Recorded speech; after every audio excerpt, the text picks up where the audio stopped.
हे सर्वसमर्थ थोर आणि पैशांश परमेश्वरा देवबाप्पा, हा ख्रिस्त जन्मोत्सवाचा आनंद सर्व पृथ्वीवर द्विगुणित होऊ दे. सर्वसमर्थ देवबाप्पा, ख्रिस्त हाच तारणारा आहे, तोच मोक्ष देणारा आहे, तोच पृथ्वीवरल्या जीवनामध्ये आशीर्वाद देणारा आहे आणि नंतरही तो सार्वकालिक जीवन, अनंत जीवन, मोक्ष, स्वर्गीय जीवन देणारा आहे. हे शुभवर्तमान देवबाप्पा सर्व जगाला कळू दे आणि प्रभू तुझं गौरव होऊ दे. तू पवित्र पवित्र पवित्र आहेस, तू सेनाधीश परमेश्वर आहेस, तू राजांचा राजा आहेस आणि प्रभूंचा प्रभू आहेस. सर्व मान महिमा आदर आणि गौरव केवळ तुलाच असो.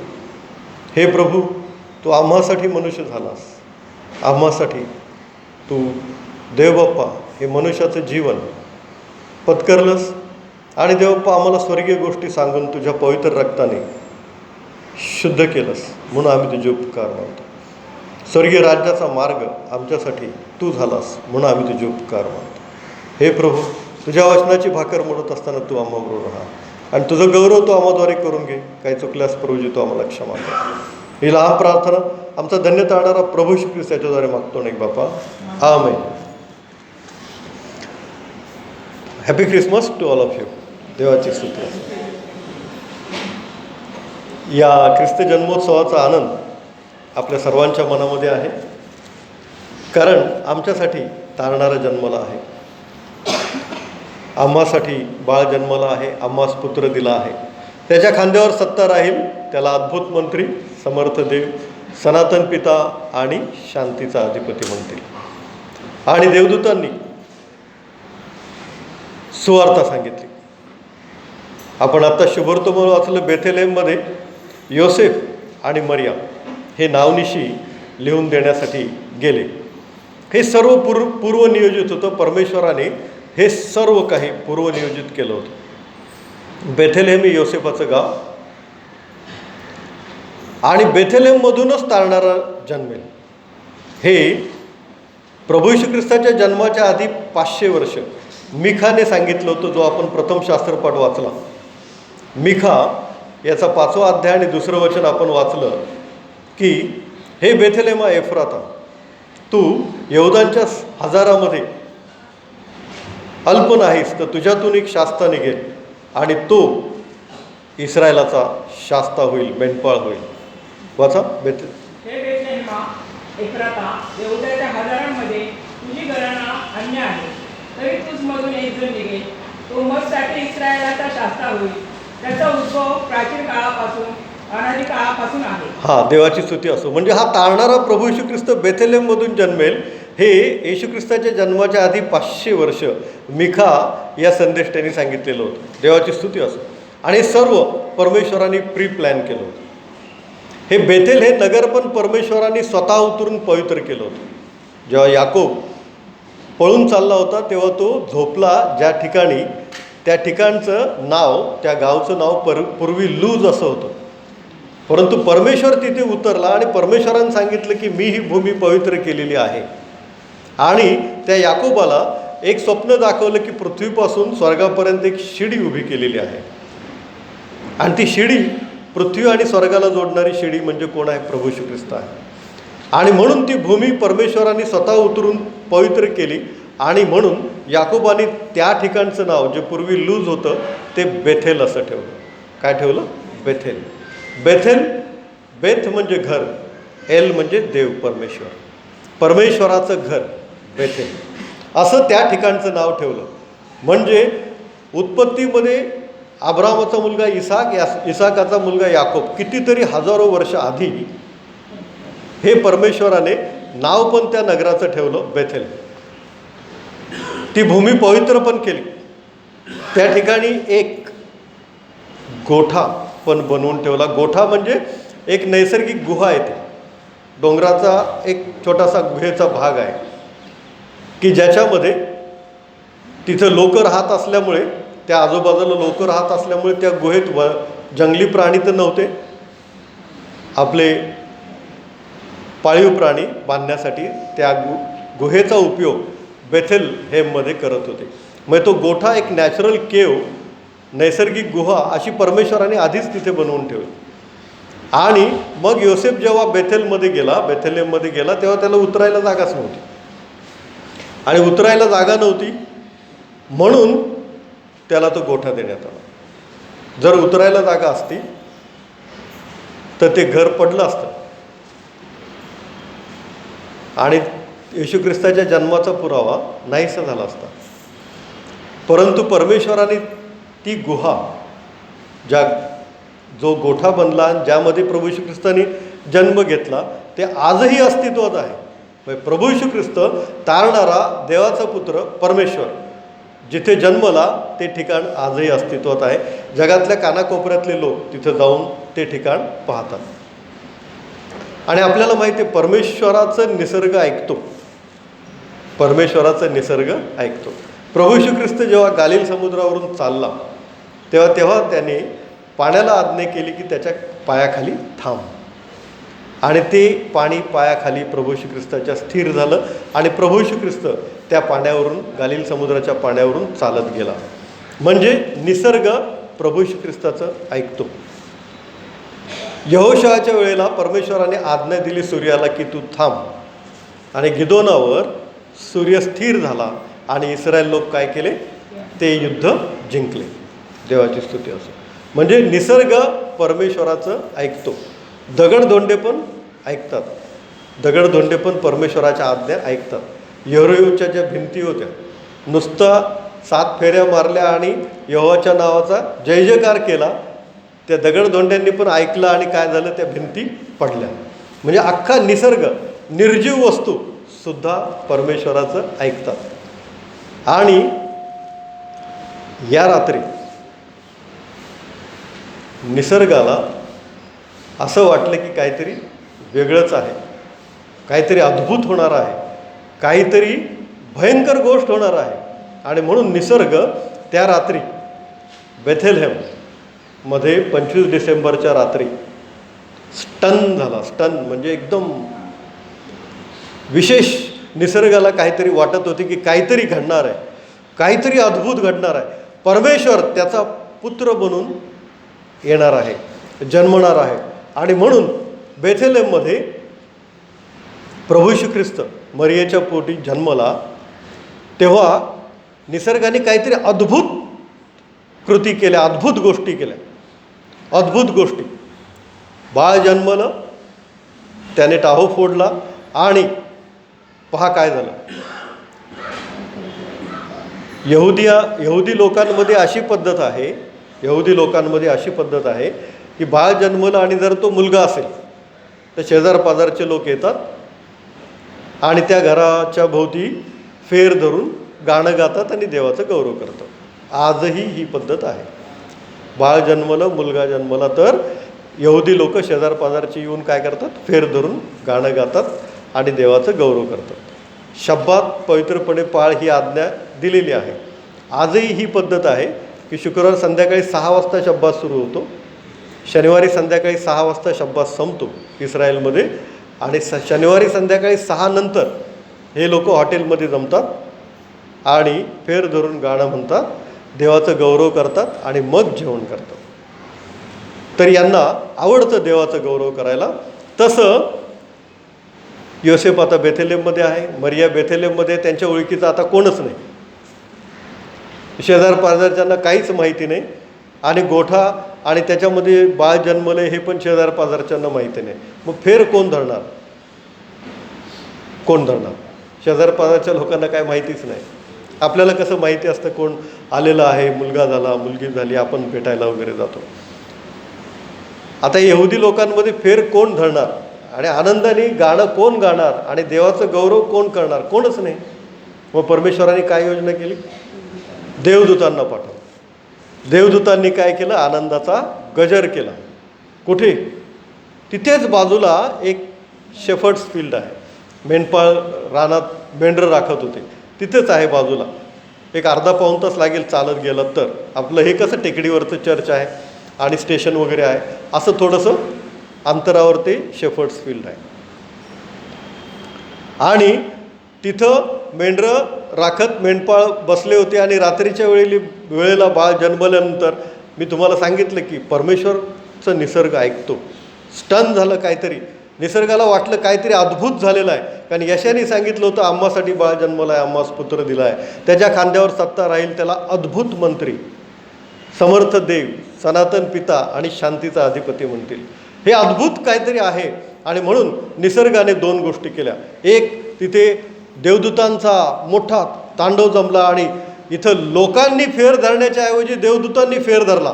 देवदूतांनी आनंदाने गाणं गायलं, ऊर्ध्वलोकी देवाला गौरव आणि पृथ्वीवर मनुष्यास शांती, देवाची स्तुती असो. आणि सुवार्ता त्यांनी सांगितली, पहा तुम्हासाठी काय जन्मलेलं आहे, दाविदाच्या घरात बेथलेममध्ये काय जन्मलेलं आहे, बाळ जन्मलेलं आहे. आणि तुम्हास खूण हीच की बाळंत्याने गुंडाळलेले व गव्हाणीत निजवलेले असे एक बालक तुम्हास आढळेल. आणि त्वरा करून ती मेंढपाळ लगेच काय केली, त्या बेथलेममध्ये गेले. अर्ध्या पाऊण तासात ते पोचले आणि त्या बालकाचं, प्रभू येशू ख्रिस्ताचं, देवाच्या पुत्राचं, परमेश्वराचं काय केलं, त्यांनी दर्शन घेतलं. देवाची स्तुती असो, देवाची स्तुती असो. निसर्ग पण परमेश्वराचं ऐकतो.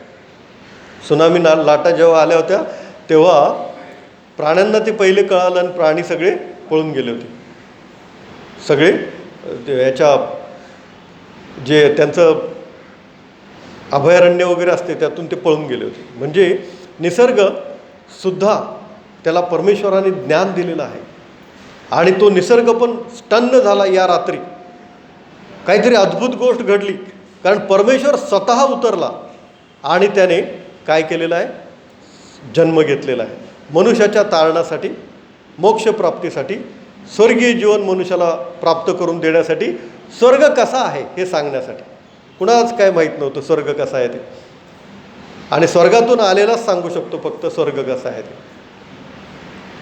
निसर्गाने आणखी एक अद्भुत गोष्ट केली, तारा चमकला.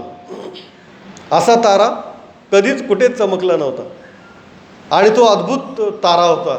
आणि ते मागे लोक पूर्व दिशेला होते आणि त्यांना तो तारा दिसला. तो तारा पाहून, ती ताऱ्यांनी दिलेली त्यांना सुवार्ता पाहून ते ताऱ्याच्या पाठोपाठ राजा कुठे जन्मला आहे ते पाहायला आले. ते ताऱ्याच्या पाठोपाठ आले, परंतु तो तारा जे सुवार्ता सांगितली त्या सुवार्तेमध्ये त्यांनी काहीतरी सांगितलं असेल त्या मागी लोकांना, की जो जन्मलेला आहे तो कोण आहे. आणि म्हणून त्यांनी विशेष गिफ्ट्स आणलेले आहेत. त्यांनी जे आणलेलं आहे ते सोनं आहे, त्यांनी जे आणलेलं आहे ते ऊद आहे, आणि त्यांनी जे आणलेलं आहे ते गंधरस आहे. या तिन्ही गिफ्ट्स काय आहेत, विशेष आहेत. सोनं हे राजाला गिफ्ट देतात. सोनं हे कुणाला गिफ्ट देतात, राजाला. कारण शबाची राणी जेव्हा शल्मोन राजाला भेटायला आली होती तेव्हा तिने शल्मोन राजाला काय गिफ्ट दिलं होतं, सोनं. म्हणजे सोनं कुणाला गिफ्ट देतात, राजाला. म्हणजे हा जन्मलेला कोण आहे, राजा आहे. आणि प्रकटीकरण 21 अध्याय 16 वचनात त्याच्या वस्त्रावर व त्याच्या मांडीवर राजांचा राजा आणि प्रभूंचा प्रभू असं लिहिलेलं आहे. म्हणजे जो जन्मलेला आहे तो कोण आहे, राजा आहे, राजांचा राजा आहे आणि प्रभूंचा प्रभू आहे. म्हणून त्यांनी काय आणलेलं आहे, सोनं. दुसरी गोष्ट म्हणजे ऊद. हे ऊद हे निर्गममध्ये परमेश्वराने मोशेला आज्ञा दिली होती की मनुष्यासाठी नाही, मनुष्यासाठी ते वापरावायचं नाही, फक्त पवित्र परमेश्वरासाठी, फक्त पवित्र परमेश्वरासाठी. आणि ते ऊद घेऊन आले प्रभू येशू ख्रिस्ताला. म्हणजे त्या तारांनी त्यांना सुवार्ता सांगितलेली आहे की जो जन्मलेला आहे तो राजांचा राजा आहे आणि पवित्र परमेश्वर आहे. फक्त आणि फक्त पवित्र परमेश्वरालाच ऊद अर्पण करतात, ऊद किंवा धूप दाखवतात. आणि हा जन्मलेला जो आहे तो प्रभू येशू ख्रिस्त कोण आहे, पवित्र परमेश्वर आहे. पवित्र परमेश्वर आहे, तो राजांचा राजा आहे आणि पवित्र परमेश्वर आहे. आणि तिसरी गोष्ट त्यांनी काय आणली ती, गंधरस. गंधरस म्हणजे काय, तर बॉडी टिकवून ठेवण्यासाठी निर्गममध्ये पण ते सांगितलेलं आहे की मसालेच्या पदार्थामध्ये गंधरस टाकतात आणि त्यामुळं बॉडी काय होते, बॉडी टिकवून ठेवली जाते. म्हणजे राजांचा राजा आहे, जो पवित्र परमेश्वर आहे, तो मनुष्य बनून जन्मलेला आहे मरण्यासाठी, तो मरणार आहे. तो मनुष्याच्या पातकासाठी मरणार आहे, आपलं पाप तो त्याच्यावर घेणार आहे. किती चांगलं आपल्याला वाटेल ना. जर आपल्या एखाद्या घराचं अख्खं कर्जच एखाद्याने फेडलं तर किती बरं वाटेल आपल्याला. आपण कर्ज घेतले, कर्जाचे हप्ते आपल्याला फेडताच येत नाहीत, अगदी तंगून गेलो, आपण खंगून गेलो, ते कर्जाचे हप्ते फिटत नाहीत, आणि दुसरं कोणीतरी आलं आणि आपले अख्खे कर्जाचे हप्ते फिटले आणि आपल्याला घर मिळालं. किती छान, किती आनंद वाटेल ना आपल्याला. तसं आपलं अख्खं पाप त्याने, परमेश्वराने प्रभू श्री ख्रिस्तावर लादलं, ते त्यांनी घेतलं आणि ते त्यांनी स्वीकारलं आणि आनंदाने स्वीकारलं. का आनंदाने स्वीकारलं? कारण प्रीती. योहान 3:16, देवाने जगावर एवढी प्रीती केली की त्याने आपला एकुलता एक पुत्र दिला, यासाठी की जो कोणी त्यावर विश्वास ठेवतो त्याचा नाश होऊ नये, तर त्यास सार्वकालिक जीवन प्राप्त व्हावं. ही जी प्रीती आहे ती प्रीती अफाट प्रीती आहे. त्या प्रीतीला काहीही मोल नाही. अनमोल असा प्रभू श्री ख्रिस्त आहे आणि म्हणून त्याने अनमोल अशी प्रीती आपल्यावर केलेली आहे. कारण एक साधं उदाहरण मी तुम्हाला सांगितलं, किती आनंद होईल जर आपलं गृहकर्ज किंवा होम लोन कोणीतरी फेडलं तर. इतकं मोठं अख्ख्या आयुष्याचं पाप जर प्रभू श्री ख्रिस्त घेतो आपलं, तर किती मोठे मोठे मोठे उपकार आहेत त्याचे आपल्यावर. मग ही जी अनमोल प्रीती प्रभू श्री ख्रिस्ताने आपल्यावर केली, त्या प्रीतीचं द्योतक म्हणून आपण त्याच्यामध्ये राहिलं पाहिजे. त्या अनमोल प्रीतीचं एक प्रमाण, किंवा ज्यांना ती प्रीती समजली, कळाली, त्या लोकांनी आयुष्य दिलं प्रभू श्री ख्रिस्ताला. सर्व शिष्यांनी आपलं आयुष्य अर्पण केलं. त्यांनी ना त्यांच्या घरादाराची चिंता केली, ना कुठल्या सांसारिक गोष्टीची चिंता केली.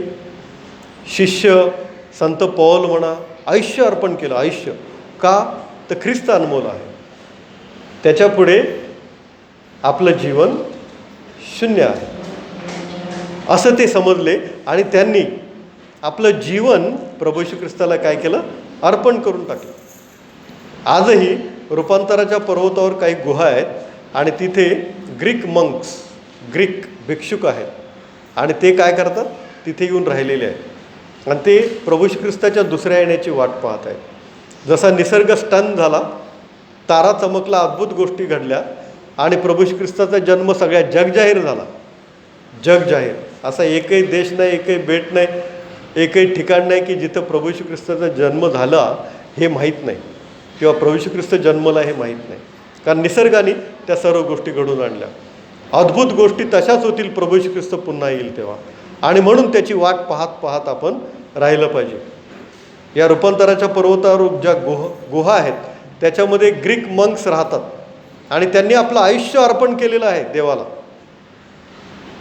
प्रभू श्री ख्रिस्ताला, आणि ते भिक्षा मागून खातात आणि दिवसभर प्रार्थना करत राहतात. प्रभू श्री ख्रिस्ताच्या दुसऱ्या येण्याची वाट ते पाहत राहतात. प्रभू श्री ख्रिस्ताने त्याचं स्वतःचं अर्पण, स्वतःच एक गिफ्ट आपल्याला दिलं.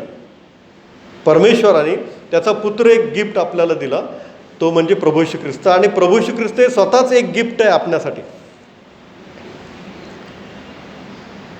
ते गिफ्ट जे आहे ते अनमोल आहे. आपलं एक आयुष्य काहीही केलं तरी त्याचे उपकार काय होणार नाही? फिटणार नाही. काहीही केलं तरी, अख्खं आयुष्य त्याच्या चरणाजवळ जरी घालवलं तरी त्याचे उपकार आपल्यावरचे काय होणार नाहीत? फिटणार नाही.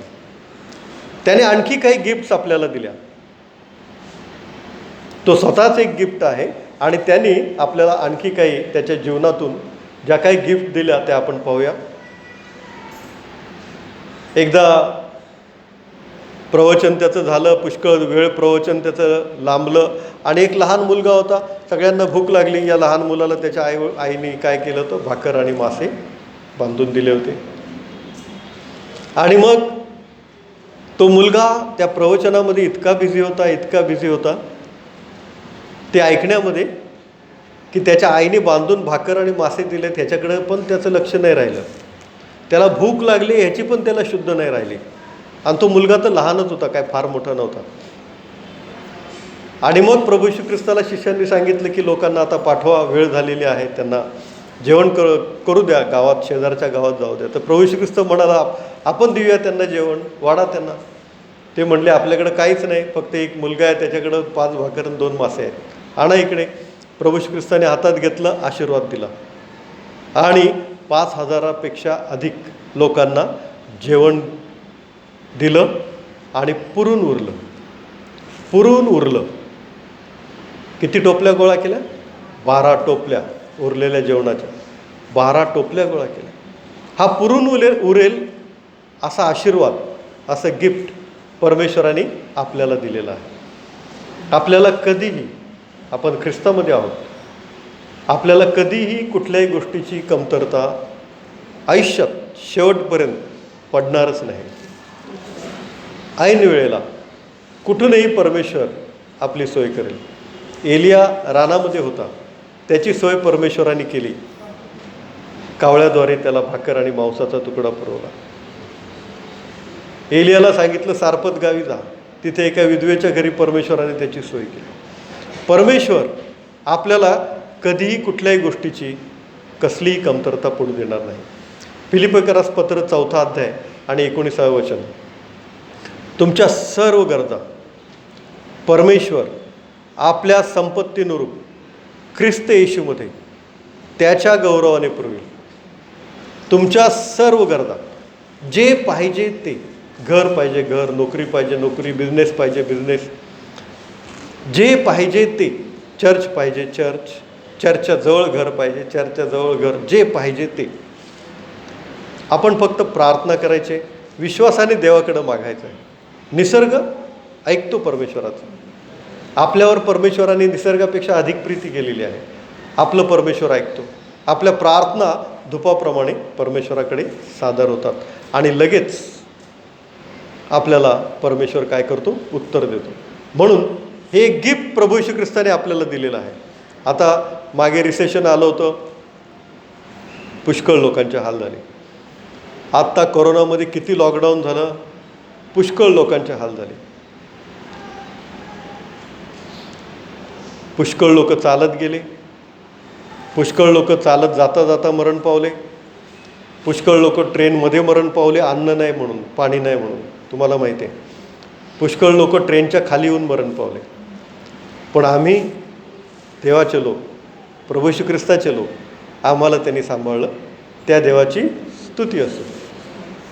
हा आशीर्वाद, हे गिफ्ट परमेश्वराने आपल्याला दिलेला आहे की आपल्याला कधीही कुठल्याही गोष्टीची कसलीही कमतरता पडणार नाही. देवाची स्तुती असो. प्रभू येशू ख्रिस्त ते प्रवचन देऊन खाली येताना दुसऱ्या वाटेने उतरला. म्हणजे डोंगरावर तो होता, लोक सगळे डोंगरावर त्याचं प्रवचन ऐकत बसले होते. आणि मत्तई शुभवर्तमानामध्ये असं सांगितलं की तो डोंगर उतरताना लोकांचे थवेच्या थवे त्याच्या मागे चालले. मग कसे थवे त्याच्या मागे चालतील पहा बरं. आता जर डोंगर आहे, डोंगरावर प्रभू येशू ख्रिस्त आहे, त्याचं ऐकायला त्याच्या समोर लोक बसलेले आहेत, तर पहिले प्रभू येशू ख्रिस्त उतरेल, लोक कालचे खाली तसेच उतरतील, नाही का, असं होईल. परंतु असं लिहिलं आहे की लोकांचे थवे त्याच्या मागे चालले डोंगर उतरताना. याचाच अर्थ काय? प्रभू येशू ख्रिस्त दुसऱ्या वाटेने उतरत आहे आणि म्हणून हे लोक त्या दुसऱ्या वाटेने त्याच्या मागं काय केलेले? चाललेले आहे. मग दुसऱ्या वाटेने प्रभू येशू ख्रिस्त का उतरत आहे? का तर एका दगडाच्या मागे एक कुष्ठरोगी लपलेला आहे. तो कुष्ठरोगी काय करत आहे? प्रभू येशू ख्रिस्ताचं वचन ऐकत आहे. आणि ते प्रभू येशू ख्रिस्ताने पाहिलेलं आहे. कारण तो जरी त्या दगडाच्या मागे हजर नसला तरी प्रभू येशू ख्रिस्ताचे नेत्र सर्व ठिकाणी हजर आहेत. ते पाहतात आपल्याला. नतनेलला फिलिप्पाने एका झाडाखाली बोलवलं तेव्हा येशू ख्रिस्त तिथे नव्हता. आणि फिलिप म्हणतो नतनेलला, चल आम्हाला तारणारा मिळाला आहे, पाहायला चल. तर नतनेल काय म्हणतो? अरे नासरेतातून काय उत्तम निघाला आहे काय? आणि ते दोघं येतात येशू ख्रिस्ताकडे. तर येशू ख्रिस्त म्हणतो हा खरा इस्रायली आहे. तर नतनेल म्हणतो प्रभूजी आमची ओळख नाही, आपल्याला ओळख नाही, कसं काय तुम्ही मला ओळखलं? तर येशू ख्रिस्त म्हणतो तू त्या झाडाखाली होतास ना, तेव्हाच मी तुला पाहिलं. म्हणजे परमेश्वराचे नेत्र आपल्याला पाहत असतात. आणि हा कुष्ठरोगी तिथं दगडाच्या आड आहे हे प्रभू श्री ख्रिस्ताने पाहिलं. त्या एकट्यासाठी प्रभू श्री ख्रिस्त त्या वाटेने उतरायला गेला आणि त्या वाटेने उतरता उतरता तो कुष्ठरोगी बरोबर त्याच्या समोर आला आणि प्रभू श्री ख्रिस्ताने त्याला स्पर्श करून बरं केलं. हे एक गिफ्ट प्रभू श्री ख्रिस्ताने आपल्याला दिलेलं आहे. त्याचा स्पर्श झाला, त्याचा शब्द प्राप्त झाला की आपल्याला काय मिळतं? आरोग्य मिळतं. देवाची स्तुती असो. त्याचा स्पर्श झाला, त्याचा शब्द त्याने बोलला तर आपल्याला काय मिळतं? आरोग्य मिळतं. हे पण एक गिफ्ट प्रभू श्री ख्रिस्ताने आपल्याला दिलेलं आहे. मंदिरामध्ये पहाटे प्रभू श्री ख्रिस्त आला तेव्हा एका व्यभिचारी स्त्रीला लोक पकडून त्याच्याकडे घेऊन आले आणि हे पहा, हिला व्यभिचार करताना आम्ही पकडलेला आहे. तर प्रभू श्री ख्रिस्ताने काहीच नाही केलं. तिला एका शब्दाने दोष लावला नाही. प्रभू श्री ख्रिस्त फक्त ओणवून त्या जमिनीवर काही लिहू लागला. काय लिहिलं ते त्या लोकांनी पाहिलं आणि यिर्मयामध्ये असं लिहिलेलं आहे 17व्या अध्यायात की त्यांची म्हणजे पापी लोकांची नावं धुळीस लिहिली जातील. धुळीत पापी लोकांची नावं धुळीत लिहिली जातील. मग तिथं उभ्या असलेल्याचं नाव प्रभू श्री ख्रिस्तांनी त्या धुळीत लिहिलं आणि ह्या लोकांचा, यहुदी लोकांचा अभ्यास बायबलचा चांगला होता. त्यांनी ओळखलं, अरे हो, आपलं नाव धुळीत लिहिलं गेलं आहे आणि एक एक करून सगळे निघून गेले. त्या व्यभिचारी स्त्रीला प्रभू श्री ख्रिस्ताने एका शब्दाने दोष दिला नाही आणि प्रभू श्री ख्रिस्ताने तिच्या पापांची क्षमा केली आणि प्रभू श्री ख्रिस्त म्हणतो, मीही तुला दोष देत नाही, इथून पुढे तू असं करू नकोस. प्रभू श्री ख्रिस्ताने तिच्या पापांची क्षमा केली. ते एक गिफ्ट प्रभू श्री ख्रिस्ताने आपल्याला दिलेलं आहे की आपल्या पापांची क्षमा त्याच्या पवित्र आणि शुद्ध रक्ताने होते. होली कम्युनियन आपण जे त्याच्या स्मरणार्थ घेतो त्याद्वारे, त्याच्या पवित्र आणि शुद्ध रक्ताद्वारे आपल्या पापांची क्षमा होते. हे एक गिफ्ट आपल्याला प्रभू श्री ख्रिस्ताने दिलेलं आहे. आणि वधस्तंभावरचा तो उजवीकडचा चोर, त्याला प्रभू श्री ख्रिस्त म्हणाला, तू आज मजबरोबर सुखलोकात असशील. हे एक फार मोठं गिफ्ट आहे. मग याच्यासारखं दुसरं गिफ्ट काही आहेच नाही त्यांनी दिलेल्यामध्ये. सार्वकालिक जीवन, त्यासाठी कोण कोण काय काय करतं, अख्खं आयुष्य देतात. तुम्ही बघितलं असेल, बिना चप्पलाचे ते जातात, बिना चप्पलचे फिरत असतात. मुलीसुद्धा, बायकासुद्धा, माणसंसुद्धा हिमालयामध्ये जातात, नदीमध्ये बुडतात, जातात, मरतात, काही वाटेल ते करतात. परंतु आम्हाला किती साधी, किती सोपी गोष्ट परमेश्वराने दिलेलं आहे. आणि यासारखं मोठं गिफ्ट, सार्वकालिक जीवनासारखं मोठं गिफ्ट कुठलंही नाही जे प्रभू श्री ख्रिस्ताने आपल्याला दिलेलं आहे. कुठलंही नाही.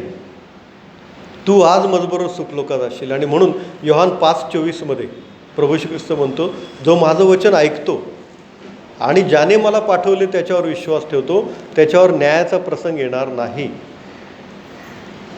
तो मरणातून जीवनात पार गेला आहे, त्याला सार्वकालिक जीवन प्राप्त झाले आहे. योहान 5:24. न्यायाचा प्रसंग फार भयंकर आहे. येशू ख्रिस्ताचा न्याय झाला हे आपण पाहिलेलं आहे वधस्तंभावर. आणि तो न्यायाचा प्रसंग आपल्यावरून काढून घेण्यात आलेला आहे. आणि तो काढून घेण्यासाठीच येशू ख्रिस्त या जगतामध्ये आलेला आहे मनुष्य बनून. आणि मग त्याने आपल्याला शिकवलं की स्वर्ग कसा आहे, फार सुंदर आहे, देवदूत कसे आहेत, ते मनुष्याच्या सेवेसाठी ठेवलेले आहेत.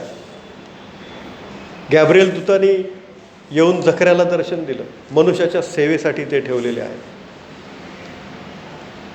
गॅब्रिएल दूताने येऊन दानिएलाला दर्शन दिलं, तुझ्या प्रार्थनेचा आरंभ झाला आणि मला आज्ञा झाली, जा त्याला सांग.